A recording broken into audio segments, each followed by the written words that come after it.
Mothers are supposed to be loving, caring, and selfless, and will sacrifice anything for their children. However, not all mothers are like that. Rehithile Matjane was born in 1983. She lived in Pretoria with her husband, Dr. Matjane, who is a psychiatrist at a private hospital. The couple married in 2012. She studied a BTech degree at Tshwane University of Technology, and she was enrolled in an MBA at the University of Cumbria, which is a university in the United Kingdom. So she's a highly educated woman.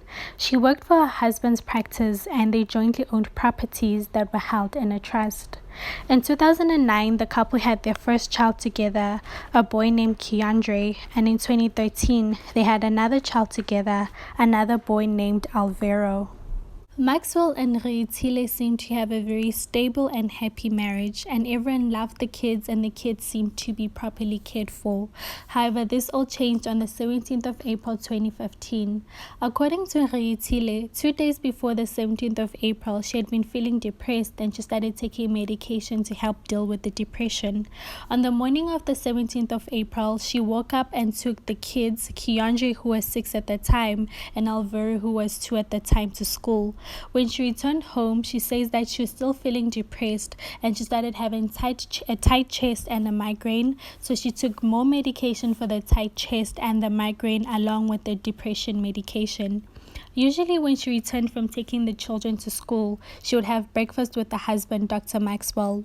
However, that morning, Dr. Maxwell was not there. So she phoned him, and he said that he was at a building supply shop.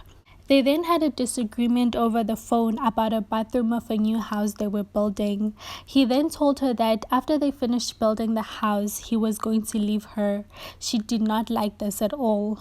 Dr. Maxwell kept her revolver in a safe, which was always fully loaded with 5 bullets. After the phone call, she went and took the gun and went to the garage and tried to commit suicide. However, she did not go through with the plan. She decided there and then to spite her husband and prevent him from leaving her and giving her kids to another woman. She had a glass of wine and went to fetch the kids from school. After she fetched the kids from school, she drove to a deserted spot near an old Defense Force base in Hammanskraal, and this is where she shot and killed her 2 kids. She first shot 2-year-old Alvaro in the head. He was sitting in the front seat of the car. The oldest Keandre saw what was happening, and he got out of the car and tried to run away. However, Rehithile chased him down and shot him in the head and arm. After she shot the children, she wanted to shoot herself. However, there were no more bullets left in the revolver.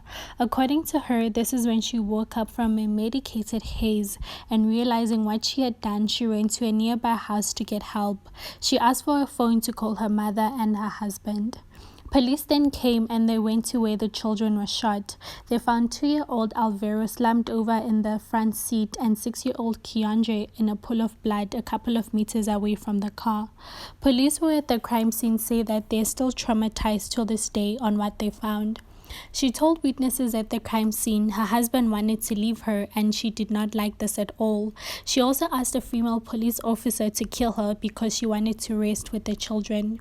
She was then arrested, and during her trial, she used the defense that she was heavily medicated, and that's what drove her to kill her children. Her husband, Dr. Maxwell, stood beside his wife the entire time, and when she was out on bail, Dr. Maxwell and Rehithile had another baby, and this time they had a baby girl.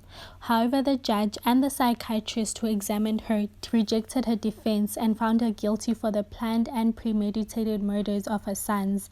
She was sentenced to 2 life terms in prison. When she was sentenced to prison, her daughter was only 10 months old, and she is now being taken care of by Dr. Maxwell and Rehithile's mother.